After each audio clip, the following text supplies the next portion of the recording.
नमस्कार, हेल्थ मंत्रा में आपका स्वागत है। मैं हूं आपके साथ सुनीता राय। हेल्थ मंत्रा एक ऐसा प्रोग्राम जिसके जरिए हम आपके स्वास्थ्य से जुड़ी सभी प्रॉब्लम्स को खत्म करने की कोशिश करते हैं। इसी कड़ी में हम पहुंचे हैं जयपुर डेंटल हॉस्पिटल। आज डॉक्टर बलविंदर सिंह ठक्कर आपके दांतों से जुड़ी हुई सभी प्रॉब्लम्स को सॉल्व करेंगे। Welcome doctor. Thank you ma'am, thank you so much. Doctor, सबसे पहले हम अगर देखें हमारी बॉडी के सभी ऑर्गन्स में से सबसे ज्यादा जिस ऑर्गन को नेग्लेक्ट किया जाता है वो है हमारे दांत। राइट। कहीं ना कहीं अवेयरनेस की कमी भी है लोगों में। हाँ जी। कुछ जनरल प्रॉब्लम्स अगर दांतों की हम माने वो कौन सी है? देखिए, जैसे कि आपने सबसे पहले ही कहा कि डेंटिस्ट्री को निगलेक्ट करा जाता है जनरल पॉपुलेशन के अंदर, वो बात बिल्कुल सही है। अपनी तरफ से डेंटिस्ट के पास जब भी कोई मरीज आता है वो तभी आता है जब वो एक्सट्रीम परेशानी में होता है। वो उस वक्त नहीं आता जब वो चीज शुरू होती है। जैसे जैसे दांतों की परेशानी बढ़ती चली जाती है वैसे ही उसका इलाज उतना ही मुश्किल भी होता चले जाता है। जैसे कि अब सिंपल दांत में से खून आने की परेशानी, जिसकी वजह से सबसे ज्यादा मरीज आते हैं। अगर वो दांतों में खून लगातार आता रहता है तो उससे मसूड़े ज्यादा कमजोर हो जाते हैं और कुछ समय बाद दांत का इलाज असंभव हो जाता है, वो दांत निकलवाने ही पड़ते हैं। इसी तरह से जब दांतों में दर्द होगा तभी डेंटिस्ट के पास जाते हैं। हमारी तरफ से डेंटल एसोसिएशन का एक ही सबमिशन होता है कि हमेशा इनिशियल स्टेज में इलाज करें और अपनी तरफ से खुद घरेलू नुस्खे डाल के तब ना ट्रीटमेंट करें अपने आप से। बिल्कुल। तो इनिशियल अगर हम कदम उठाते हैं तो बहुत हद तक दांतों की समस्याओं से छुटकारा पाया जा सकता है। बिल्कुल। आपने दांतों से खून आने का जिक्र किया, इस प्रॉब्लम के बारे में बताएं। जैसे दांतों में से खून आता है उसको हिंदी के अंदर पायरिया का रोग कहते हैं। अगर दांतों में किसी भी तरह की परेशानी रहती है जिसके अंदर मसूड़ों के अंदर से खून आता है, मसूड़े सूज जाते हैं, तो वो पहला इंडिकेशन होता है कि अपन को डेंटिस्ट को दिखा देना चाहिए। अगर वो रेगुलर आ रहा है और अपन सोचते हैं कि मेरे यहाँ रिश्तेदारों की भी आया था, उन्होंने तो एक तरह का मंजन यूज करा उससे ठीक हो गया, तो वहां अपन गलत करते हैं। वो एक मसूड़े की ऐसी परेशानी है जिसका कोई आगे जाके एक सर्जरी इलाज है। अगर वो भी सर्जरी भी फ्लैप सर्जरी भी नहीं करवाएंगे तो उसके आगे जाके 2, 3 या 4 साल के अंदर दांत ढीले होकर निकल जाते हैं। तब डेंटिस्ट के पास भी कुछ नहीं रहता करवाने को। तो इनिशियल स्टेज में ही जाके दिखाना ठीक रहता है। तो जनरली जो लोग आते हैं, आपने बताया कि दांतों से खून आने की प्रॉब्लम्स बहुत ज्यादा होती है, तो किस तरीके से उनको आप सजेस्ट करते हैं ट्रीटमेंट के लिए, और कितने समय में अगर दांतों से खून आ रहा हो तो ट्रीटमेंट के लिए आ जाना चाहिए? बिल्कुल। एक्चुअली सबसे बड़ी तो भ्रांति यह है कि जब भी अपन दांतों का इलाज कराते हैं तो दांत ढीले हो जाते हैं। मैं अगर बोलूं कि दांत का मसूड़े के इलाज के लिए दांतों की सफाई की जरूरत होती है तो 90% पेशेंट बोलेंगे नहीं जी मेरे तो मसूड़े ढीले हो जाएंगे, तो मैं इलाज उसके अलावा कोई तरीका बताएं। डेंटिस्ट्री एक सर्जिकल ब्रांच है, इसको डेंटल सर्जरी कहा जाता है। जो डिग्री का नाम है bachelors of dental surgery, BDS degree. ये मेडिसिन डिग्री नहीं है। MD मेडिसिन की तरह कोई नहीं कि इसके अंदर दवाई से इलाज हो जाए। यहाँ पे हर प्रोसीजर करवाना पड़ता है। इनिशियल स्टेजेस के अंदर दांतों की सफाई करी जाती है, जैसे मैंने बताया, उससे मसूड़े रुकते हैं। और अगर वो इनिशियल स्टेजेस के अंदर है तो वहीं से ये रिवर्स हो जाता है, फिर कोई परेशानी नहीं रहती। एक और जो प्रॉब्लम देखी जाती हुई होती है कि जो पेशेंट जो भी दांतों की सफाई कराते हैं, इलाज कराते हैं, ये सोचते हैं कि हाँ सब अब तो ये परेशानी वापस नहीं होगी। तो उनको हमारा एक सबमिशन रहता है कि दांतों की सफाई करना एक घर की सफाई से रिलेटेड जैसा है। अगर उसको अपन खुद साफ नहीं रखेंगे तो वापस परेशानी होनी ही होनी है। तो वो खुद उनको मेंटेन करना जरूरी होता है। जो की चीजों की कमी है वो ये है कि मन चाहा टूथपेस्ट यूज कर लेना, मन चाहा ब्रश यूज कर लेना, मंजन यूज कर लेना, दातुन यूज कर लेना, हर चीज का एक यूज है। नीम से पहले दातुन होता था पर पहले दांत मजबूत होते थे। आजकल बच्चों के दांत या बड़ों के दांत में इतनी शक्ति नहीं रहती कि वो किसी भी तरह की हार्ड चीज, कोर्स चीज टॉलरेट कर सकें। जैसे कि अगर अपन कोई हार्ड कोर्स मंजन जैसे कहते हैं, जैसे रफ जिसके अंदर पार्टिकल्स होते हैं, वो यूज करें तो एक बार के लिए तो अपन को लगेगा मेरे दांत ज्यादा साफ हो गए, परंतु दांतों का ज्यादा नुकसान कर देते हैं। ओके, तो इन चीजों का भी अब ध्यान रखना होगा क्योंकि टाइम के साथ साथ ऑर्गन्स में भी चेंजेस आए हैं। हाँ, ऑर्गन्स के साथ साथ मटेरियल्स के अंदर चेंज आए। आजकल मटेरियल स्पेसिफिक चीजें हो गई। पहले क्या होता था कि अपन गांव में रहते थे, वहीं के ऊपर जैसे गन्ने भी खा लिए, वहीं पर हार्ड चीज अपन जो भी चीज को करना अपन कोरी की कोरी चीज खाते। पर आजकल सिर्फ कहावतें रह गई कि मैं इससे अखरोट तोड़ पाऊंगा कि नहीं, या फिर मैं गन्ना खेत से तोड़ निकाल के सीधा खा सकता हूँ कि नहीं। मतलब मैंने मेरी जनरेशन में आज तक मैंने कभी किसी को देखा ही नहीं इस तरह करते हुए। तो दांत भी उतने मजबूत नहीं है जितने पहले होते थे। दांतों की हड्डियां उतनी मजबूत नहीं है। बिल्कुल, ये सारी चीजें हैं। एक और जनरल प्रॉब्लम की अगर बात की जाए तो आजकल ज्यादातर लोगों में, खासकर बच्चों में, हमने देखा है कि दांत बहुत टेढ़े मेढ़े रहते हैं। इसका जनरल रीजन क्या है? जनरली जो दांत टेढ़े मेढ़े आते हैं आजकल बच्चों के, उसका भी रीजन ये है कि पहले तो हम लोग कोर्स डाइट लेते थे जिसके अंदर जॉ की एक्सरसाइज होती थी। तो अपन किसी भी चीज की एक्सरसाइज करते हैं तो वो चीज बड़ी होती है, तो जबड़ा बराबर साइज का आता था, दांत बराबर घिसते थे, तो दांत सारे अकोमोडेट हो जाते थे उस जबड़े के अंदर। अब दांत तो 32 के 32 रह गए, पर जबड़े का साइज छोटा हो गया, तो उसकी वजह से दांत जब आएंगे तो या तो आगे पीछे आएंगे या फिर बाहर की तरफ निकले हुए आते हैं। इसका ट्रीटमेंट कब तक होता है और क्या कोई सही समय भी है कि अगर किसी बच्चे के दांत टेढ़े मेढ़े हैं तो कब तक ट्रीटमेंट लेना चाहिए? देखिए, ट्रीटमेंट आजकल बड़ों के अंदर भी उतना ही कॉमन है जितना कि बच्चों के अंदर है। दांतों के टेढ़े मेढ़े होने का इलाज या फिर उसको पहली बार दिखाने का सही समय 7 साल का बच्चा होता है। उस टाइम हम इवेल्युएट कर सकते हैं कि उसके आगे दांत टेढ़े मेढ़े आएंगे कि नहीं। और कुछ एक ऐसी परेशानियां जो कि अगर 9 या 10 साल तक नहीं ट्रीट करी गई तो वो सारी जिंदगी नहीं ट्रीट हो सकती। तो पहली विजिट डेंटिस्ट को या ऑर्थोडोंटिस्ट को, इसको जो ट्रीट करते हैं उसको उनको ऑर्थोडोंटिस्ट कहा जाता है। ऑर्थोडोंटिस्ट को दिखाने का बच्चे का पहला टाइम जो होता है वो 7 साल पे होता है। तारे जो जिससे दांत ठीक हो जाते हैं वो 11 साल से शुरू हो जाता है। बेस्ट टाइम 18 साल तक करा सकते हैं, और उसके बाद भी कराने को 55 साल 60 साल के पेशेंट हैं जिनके तारे लगी हुई हैं, किसी न किसी वजह से वो नहीं करा पाए, पर वो अब उनके पास फाइनेंस अवेलेबल है, वो मन से कराना चाहते हैं, तो अभी ट्रीटमेंट होता है।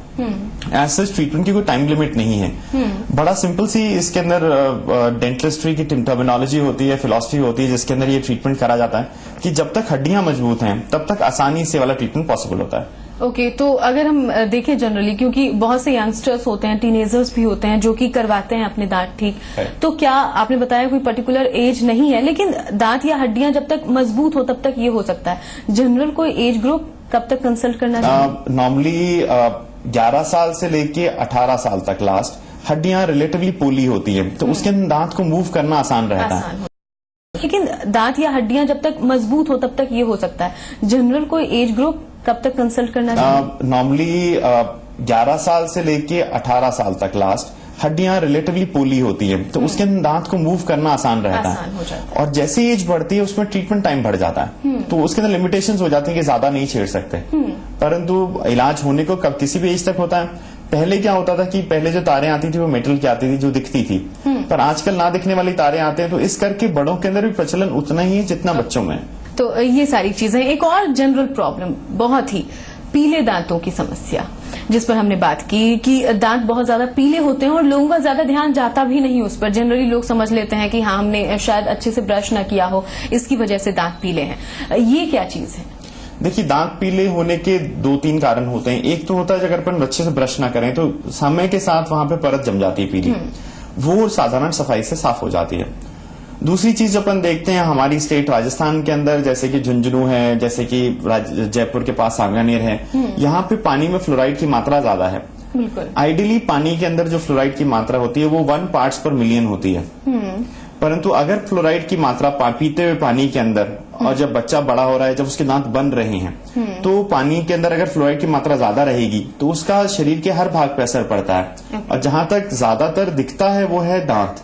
दांत के अंदर पीली पीली धारियां आ जाती हैं, जिनको आगे जाके किसी बड़े ट्रीटमेंट से अपन ठीक कर सकते हैं। आगे जाके अपन सोचें कि हम कैल्शियम ले लें तो उसका कोई फर्क नहीं पड़ता दांतों के ऊपर। दांत जो बनने होते हैं वे लास्ट 13-14 साल तक बन चुके होते हैं, जो कि बाद के अंदर 16-17 साल तक मुंह के अंदर आ जाते हैं, तो उसके बाद इन चीजों का कोई फर्क नहीं पड़ता। पर दांतों को हर तरीके से साफ करने के तरीके अवेलेबल होते हैं। साधारण सबसे पहले दांतों की सफाई होती है, नहीं तो फिर उसके अलावा उनके ट्रीटमेंट्स में देखें तो ब्लीचिंग होता है, डेंटल ब्लीच, जैसे कि फेस ब्लीच करा जाता है, हेयर ब्लीच करा जाता है, उससे टीथ को ब्लीच करा जाता है, उससे व्हाइटनेस आ जाती है। और कल को इनसे भी अगर अपन को नहीं बेनिफिट मिलता तो डेंटल वेनियर्स होते हैं, जिसमें जैसे कि नील आर्ट होता है, नाखून के ऊपर नाखून लगा के नील आर्ट कर देते हैं, उसी तरह से टीथ के ऊपर भी सतह लगा दी जाती है, सफेद रंग की, जो भी पेशेंट को पसंद हो वाला सतह लग जाती है, जो भी लंबे समय तक 15-15 साल 20-20 साल तक लगी रहती है। बिल्कुल, तो ये सारी प्रॉब्लम्स हैं जो हमारे दांतों में जनरली होती है, और भी कुछ प्रॉब्लम्स पर हम बात करेंगे, लेकिन फिलहाल वक्त है एक छोटे से ब्रेक का।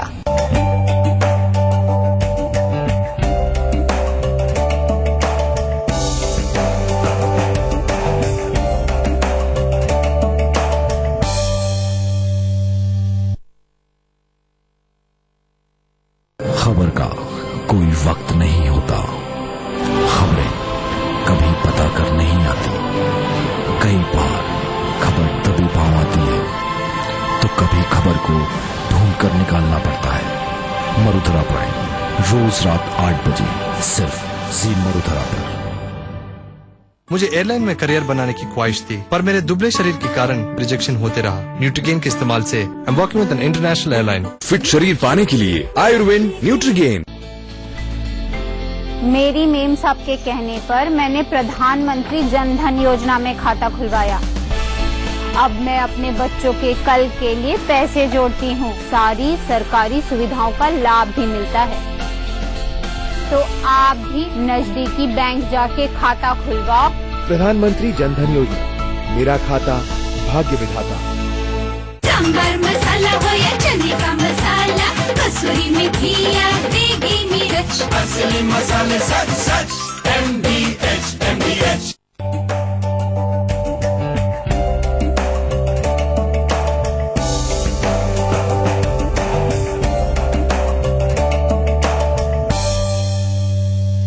Welcome back after the break. आज हम हेल्थ मंत्रा में बात कर रहे हैं डेंटल प्रॉब्लम्स की, यानी कि दांतों से जुड़ी हुई जो आपकी प्रॉब्लम्स हैं वो कौन कौन सी है और कैसे इस पर काम किया जाए। जयपुर डेंटल हॉस्पिटल के डॉक्टर बलविंदर सिंह ठक्कर इस बारे में हमें जानकारी दे रहे हैं। कुछ लोगों में देखा है जो सुपारी, तंबाकू या पान जैसी चीजें खाते हैं, उनके दांतों का कलर बहुत ज्यादा डार्क हो जाता है या तो एक ब्लैकिश लेयर भी आ जाती है दांतों पर। उसके लिए क्या कुछ हो सकता है? देखिए, जैसे कि मैंने बताया कि अगर दांतों के अंदर अपन साफ सफाई रखेंगे तो वैसे ब्राउननेस या फिर ब्लैकिशनेस कम रहती है। पर क्या होता है, जो लोग सुपारी वगैरह का सेवन करते हैं उससे दांत के अंदर रेगुलर थोड़े क्रैक्स डेवलप होते रहते हैं। उन क्रैक्स के अंदर अगर किसी भी तरह का कोई भी स्टेनिंग चीज जैसे कि तंबाकू का लाल रंग या फिर पान का लाल रंग किसी तरह से वो अंदर चला गया तो फिर वो साधारण सफाई से नहीं जा सकता। ओके। तो उस चीज के लिए फिर डेंटल वेनियर्स उसका ऑप्शन बचता है। डेंटल वेनियर्स होते हैं जिसके अंदर जैसे बाहर की सतह के ऊपर अपन एक और एक्स्ट्रा लेयर लगा देते हैं। ओके। और साधारण जो पीलापन होता है वो उसको एक्सटर्नल स्टेनिंग कहते हैं। एक्सटर्नल स्टेनिंग मतलब बाहर की स्टेनिंग को अपन सफाई से पॉलिशिंग से साफ कर सकते हैं। इंटरनल स्टेनिंग के लिए कोई इलाज नहीं होता एक्सेप्ट कि अपन ऊपर वेनियर्स लगाते हैं। तो क्या तंबाकू जैसी चीजें खाने से दांतों से जुड़ी हुई कोई खतरनाक बीमारी भी है? बिल्कुल। आजकल के दौर के अंदर अपन अगर देखें तो हर किसी के कोई ना कोई रिश्तेदार को किसी तरह का कैंसर हुआ होता है। और ओरल कैंसर का जो अगर स्टैटिस्टिक्स के हिसाब से देखें तो ओरल कैंसर 30% पॉपुलेशन के अंदर ज्यादा रहता है। जिसके अंदर चांसेस ऑफ ओरल कैंसर ज्यादा रहते हैं। कभी कभार ओरल कैंसर के जो रीजन होते हैं उसका कोई मेन रीजन तंबाकू वगैरह नहीं होता। But majority of the cases के अंदर जो लोग पान मसाला या तंबाकू या फिर जर्दा रख लेते हैं, एक जगह पे रखते हैं, उनके अंदर ओरल कैंसर के चांसेस बहुत बढ़ जाते हैं। ओके। तो उसके बाद किस तरीके के ट्रीटमेंट आप लोग सजेस्ट करते हैं या कैसे उसको आइडेंटिफाई करना चाहिए? उसके लिए मान जैसे हर पेशेंट को डेंटिस्ट को हर 6 महीने पे दिखाना जरूरी होता है। डेंटल स्क्रीनिंग डेंटिस्ट्री के अंदर सिर्फ दांतों की चेकअप नहीं होता, उसके अंदर उसके टिश्यूज को देख के एक क्वालिफाइड डेंटिस्ट बहुत आसानी से उस पेशेंट की काफी शरीर की परेशानी के बारे में बता सकता है जो कि आ रही है। जैसे कि एक इनिशियल व्हाइट स्पॉट लीजन मतलब एक सफेद दाग किसी भी चीक्स के ऊपर या लिप्स के अंदर की तरफ को देख के डेंटिस्ट बता सकता है कि ये प्री कैंसरस लीजन है। छोटी सी बायोप्सी करके बता सकता है कि उसके अंदर कोई परेशानी तो नहीं पल रही। यहां तक कि ये तक होता है कि अगर अपने मसूड़े अपने गंदे रहते हैं तो अकॉर्डिंग टू जो ब्रिटिश रिसर्च रिसेंट हुई है तो जिनके मसूड़े खराब होते हैं उसके अंदर उसकी वजह से भी लोगों को हार्ट डिजीज रहती है। ओके। तो इसको कहा जाता है, बड़ा पुरानी सेइंग है अभी जब से रिसर्च हुई है कि bad gums take to the heart. तो जिसके मसूड़े खराब रहेंगे, जिसके दांत खराब रहते हैं, उसका हार्ट पे भी फर्क पड़ता है। बिल्कुल, यानी कि जो सिंपल सा हम प्रोसेस अपना सकते हैं वो ये कि हर 6 महीने में कम से कम एक बार डेंटिस्ट से सलाह जरूर लें। है। ओके डॉक्टर, एक और बहुत ही जनरल सी प्रॉब्लम है। बच्चों में अगर बात करें तो उनके दांत में कीड़े लग जाते हैं और कुछ लोगों के तो दांत बिल्कुल ही खत्म हो जाते हैं। इनफैक्ट उन्हें बस हटाना ही एक ऑप्शन बच जाता है। और सिर्फ बच्चों में ही नहीं बल्कि टीनेजर्स या जिनके दांत दोबारा नहीं आ पाते उनमें भी ये प्रॉब्लम होती है। तो इसका ट्रीटमेंट कैसे हो पाता है? मतलब जहां तक बच्चों की बात है, बच्चों के अंदर तो second crop of teeth is always available. Again English की एक बड़ी पुरानी सेइंग है जिसको कहा जाता है कि first 2 sets of the teeth are free, third set is expensive. So क्या भगवान पहले दूध के दांत देते हैं, वो हमारी फिलॉसफी में बताएं तो यूं होता है कि दूध के दांत इसलिए दिए जाते हैं कि बच्चा उस टाइम यूज टू नहीं होता खाने पीने के, किस तरह से दांतों की देखभाल करनी है। तो भगवान एक सेकंड चांस देते हैं कि आपको मैं दूसरे दांत दे रहा हूं, उनका आपको देखभाल कर रहा है, जो कि 6 साल से आना शुरू होते हैं और 13 साल तक आते रहते हैं। तो इसके अंदर मिक्स डेंटिशन होता है, कुछ दांत दूध के होते हैं, कुछ पक्के होते हैं। 13 साल में आइडियली 13 साल प्लस माइनस 1 साल के अंदर सारे दांत पक्के आ चुके होते हैं।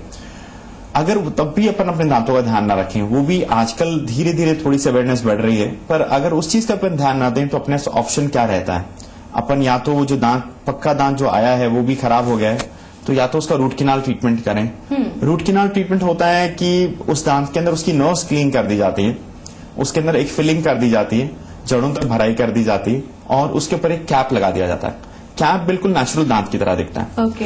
अगर रूट कैनाल ट्रीटमेंट भी अपन सोचें, उसकी एवरेज लाइफ 10-15 साल रहती है। अगर रूट कैनाल ट्रीटमेंट, क्योंकि अगर बच्चा है 15 साल का, उसने एक दांत खराब कर लिया, तो रूट कैनाल ट्रीटमेंट करा, वो 15 साल चला, मतलब 30 साल का हो गया। उसके बाद क्या, उसके बाद अगर तो रूट कैनाल ट्रीटमेंट करके बचाया जा सकता है तो बहुत अच्छा। नहीं तो अगर रूट कैनाल ट्रीटमेंट की बात करें तो वो 15 इयर्स तक ही काम करता है। 15-20 साल एवरेज लाइफ होती है, क्योंकि आर्टिफिशियल चीज जो डॉक्टर जो भी करता है उसकी एक लाइफ फिक्स होती है। ओके।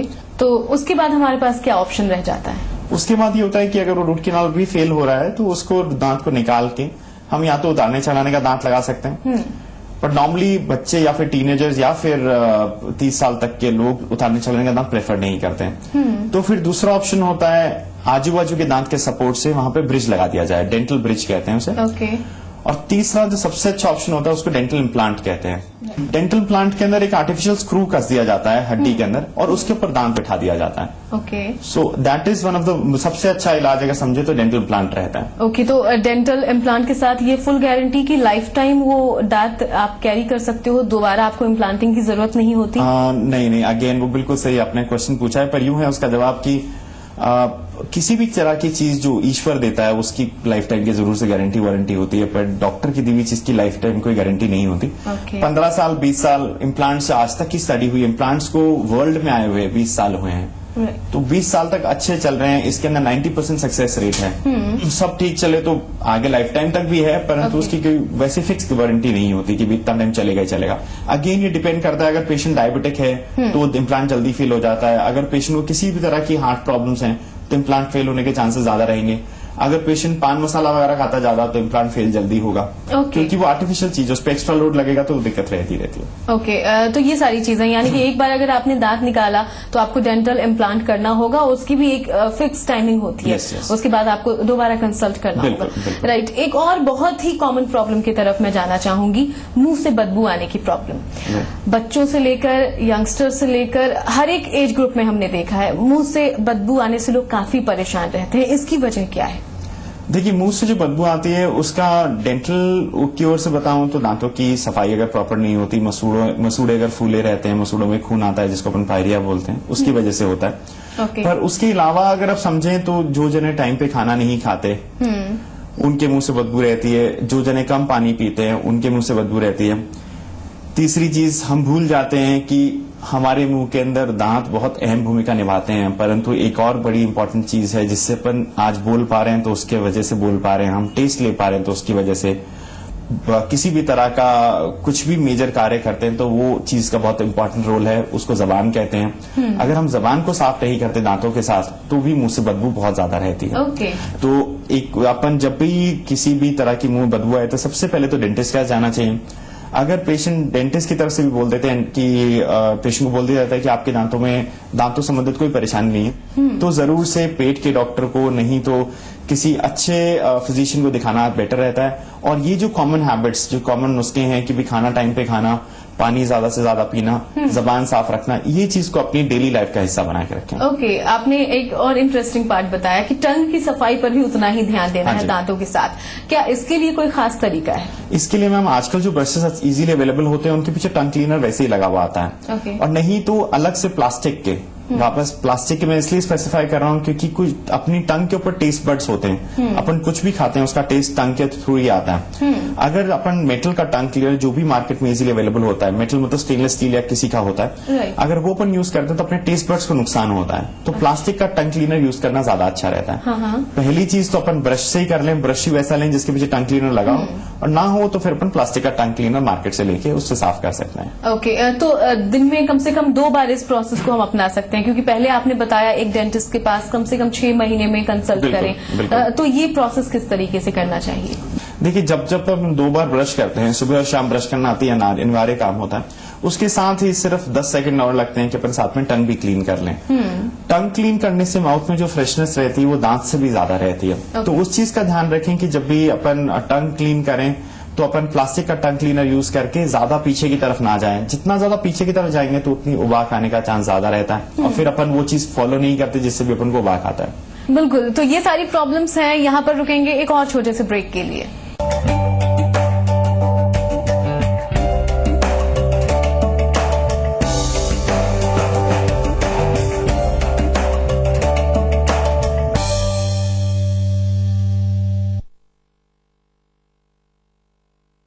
इवनिंग ऑन जी मरुधरा शाम 5 बजे मुद्दे की बात में।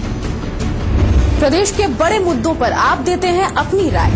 शाम 5:30 बजे मनी मंत्रा में। बाजार का मिजाज, बिजनेस की बात, आपके फायदे का हर हिसाब। शाम 6 बजे अपनों शहर अपनी खबरा में। आपके शहर की हर जरूरी खबर सूबे के तमाम शहरों पर हमारी नजर। शाम 6:30 बजे राजधानी से में।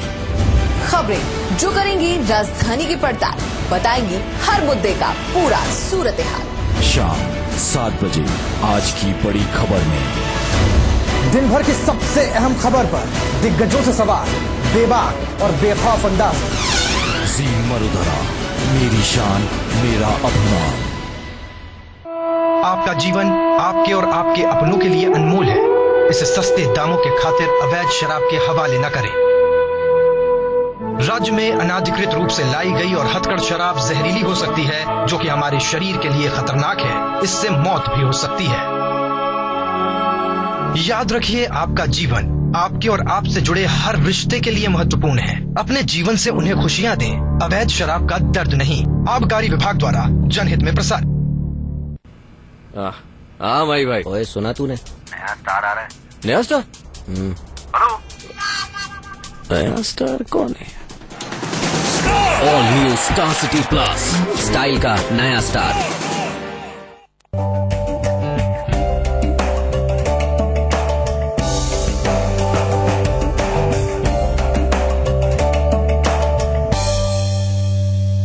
और हेल्थ मंत्रा में एक बार फिर से आपका स्वागत है। आज हम हेल्थ मंत्रा में बात कर रहे हैं दांतों से जुड़ी हुई समस्याओं की। तो आपने बताया यंगस्टर्स या उससे भी ऊपर एज के लोग आते हैं आपके पास, तो क्या कोई हिचकिचाहट नहीं रहती कि वो जो उनके ऊपर मेटल का अगर कोई टूथब्रशेस रखते हैं तो उससे कोई उन्हें देखे या वो अनकंफर्टेबल हो? देखिए, अगर आम जनता की बात करें तो लोग सब अवेयर हो चुके हैं कि इनविजिबल ब्रेसेस नाम की चीज होती है, जिसके अंदर अगर तारे लगी भी हो तो दिखती नहीं है। दो तरह से इनविजिबल ब्रेसेस होते हैं, जो कि मेनली पॉपुलेशन जो 30 साल प्लस की होती है उसके अंदर मेजरली आते हैं, या तो पॉलिटिशियन हो या फिर कोई मॉडल हो या एयर होस्टेस हो या किसी एकेडमी ऑफ फैशन वगैरह के अंदर हो। ये लोग के लिए स्माइल की बहुत ज्यादा इंपॉर्टेंस है, पर किसी न किसी वजह से वो 30 साल तक अपना ट्रीटमेंट नहीं करा सकते, भले वो फाइनेंशियल कंस्ट्रेंट हो या पेरेंट्स उतने एजुकेटेड नहीं थे या फिर किसी वजह से अपन नहीं करा सके। तो वो लोग, उन लोग के लिए क्या ट्रीटमेंट है? उन लोग के लिए ट्रीटमेंट होता है कि या तो दांत के रंग की तारें लग जाती हैं, जिसके अंदर दांत के रंग की तारें बहुत कम विजिबल होती हैं, बिल्कुल नजदीक से नजर देखेंगे तो पता चलेगा कि दांत के रंग की ही रहती हैं। और उससे बेटर ऑप्शन होता है, जो कि थोड़ा सा एक्सपेंसिव होता है, वो होता है कि दांत के अंदर की सतह पे, बैक साइड पे, जहां पे टंग होती है उस वाली साइड के ऊपर ब्रेसेस लग जाते हैं। राइट, तो ये सारे ऑप्शंस भी हैं, इसलिए लोग और ज्यादा अवेयर हो रहे हैं और आगे भी आ रहे हैं। बिल्कुल राइट। इन सब प्रॉब्लम्स को हम देखें, कहीं ना कहीं आपने बताया कि दांतों की सही तरीके से सफाई न हो पाना सबसे मेन वजह है इन सारी प्रॉब्लम्स की। तो दांत की सफाई अमूमन हर लोग करते हैं, लेकिन फिर भी ये प्रॉब्लम्स क्यों होती है? कोई सही तरीका दांतों की सफाई का? एक क्या होता है कि जब लोग ब्रश करते हैं, हम किसी पेशेंट से पूछते हैं, जो आता है कि जिसके दांत काफी खराब दिखते हैं, हम बोलते हैं हम ब्रश नहीं करते हैं, तो हमेशा ये बोलेगा नहीं मैं तो 3 बार ब्रश करता हूँ। बिल्कुल। तो अगर वो ब्रश बराबर करते होते तो ये परेशानी आती ही नहीं। अगर मैं रोज सफाई करूं घर की तो मेरे घर में गंदगी आएगी कहाँ से?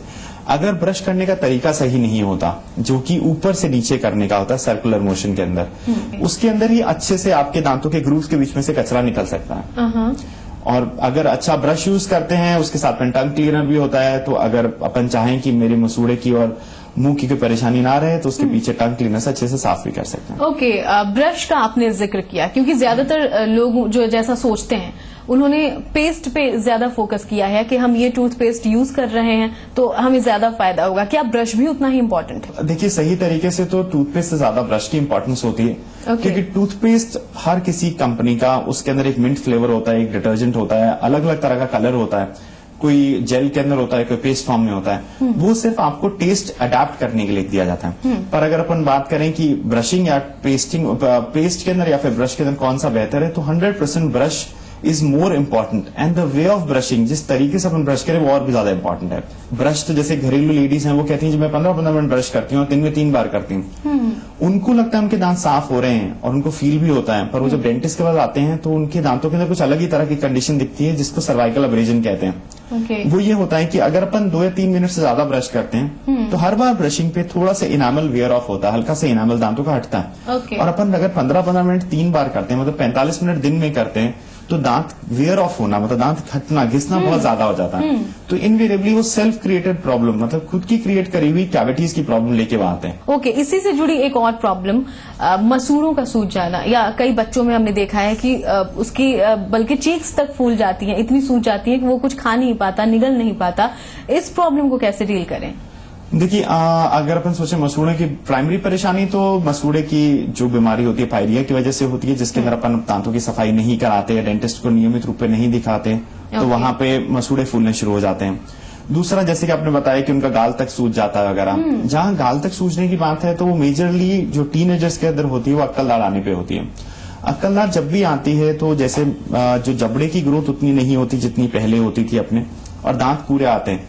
अक्कल दाढ़ हमेशा लास्ट टूथ आता है मुंह के अंदर, तो जब भी आखिरी दाढ़ जाएगी और उसको जगह नहीं मिलेगी तो फंस जाती है कहीं ना कहीं। तभी आप अपन इस जनरेशन में देखेंगे तो हर किसी को अक्कल दाढ़ निकलवानी पड़ती है। अगर अक्कल दाढ़ निकलवानी पड़ती है, उसका अक्कल से कोई लेना देना नहीं है, उसको बोला इसलिए जाता है अक्कल दाढ़ की वो 18 से 25 साल की उम्र में आती है। अब अक्कल दाढ़ अगर नहीं आती, वहां फंस जाती है, तो किसी भी चीज फंसी रहेगी, वहां पे खाना फंसेगा तो मसूड़े फूल जाते हैं। तो फिर डेंटिस्ट क्या जाते हैं, डेंटिस्ट उसके हिसाब से एक्सरे लेके बताता है कि उसका क्या इलाज है। सो ट्रीटमेंट्स आर अवेलेबल, हर तरह का ट्रीटमेंट, पर उसके लिए सबके लिए एक ही सलाह है कि डेंटिस्ट को कंसल्ट करें, अपने आप से ट्रीटमेंट ना करें। ओके, तो ये सारी चीजें हैं। और एक बिल्कुल अलग सा एक टॉपिक मैं यहाँ पर उठाऊंगी। आजकल क्योंकि फैशनेबल दुनिया है तो हमने टूथ ज्वेलरी के बारे में भी सुना है। हाँ जी, हाँ जी। इसके बारे में बताएं। देखिए, टूथ ज्वेलरी या फिर टूथ टैटूज, 2 चीजें बहुत ही लेटेस्ट हैं जो कि मेजरली तो शादी ब्याह के सीजन के अंदर सबसे ज्यादा लगती हैं। आजकल जैसे हर तरह के गहनों पे लोग खर्चा करते हैं, हर तरह की शादी के अंदर बड़े से बड़ी चीजें लोग लगवाते हैं, उसी तरह से जो ब्राइड होती है वो भी अपनी तरफ से, जो दुल्हन है वो भी अपनी तरफ से अगर कुछ अलग लगना चाहती हो तो वो अपने दांतों के ऊपर ज्वेलरी लगवा लेती है। उसके अंदर डेंटिस्ट सिर्फ 10 मिनट के अंदर एक आर्टिफिशियल डायमंड लेके उस दांत के ऊपर चिपका देता है, जो सबसे ज्यादा विजिबल रहता है। ओके। और वो उसकी अलग ग्लिटरिंग रहती है, उसका अलग चमक रहती है। यहाँ तक कि ये है कि जो लोग लगवाते हैं उसके साथ के अंदर 5 जने और आ जाते हैं कि हमारे भी डेंटल डायमंड लगा दिया जाए। ओके। सो वो भी बड़ी कॉमन चीज है। दूसरी चीज होती है tooth tattoos. Tooth tattoos normally बच्चों के अंदर ज्यादा चलते हैं, जिसके अंदर कोई भी मोटिव, जैसे उनको अगर कोई प्लेन का मोटिव पसंद है या फिर मिकी माउस का पसंद है, तो वो टीथ के ऊपर वो मोटिव चिपवा लेते हैं। वो भी डेंटिस्ट के अवेलेबल होते हैं, उसके किट्स पूरे होते हैं कि डेंटल टैटूज हैं। तो ये दोनों चीजें बड़ी कॉमन है। पर हाँ, टूथ ज्वेलरी एल्डरली के लिए है, टूथ टैटूज बच्चों के लिए। ओके, तो इसका कोई हार्म या कोई साइड इफेक्ट? नहीं, ये सिर्फ ऊपर की सतह पे लग जाता है, ना तो कोई पेन होता है ना कोई पता चलता है। ये सिर्फ ऊपर की, जैसे अपन नेल के ऊपर कुछ कर रहे हो उसी तरह से दांत के ऊपर चिपका दिया जाता है। ओके, तो ये सारी चीजें हैं, बहुत अच्छी बातें आपने हमारे तमाम ऑडियंस तक, तमाम दर्शकों तक पहुंचाई। कुछ खास टिप्स जो आप दर्शकों को देना चाहेंगे कि इन बातों का ध्यान रखें ताकि कोई डेंटल प्रॉब्लम हो ही ना?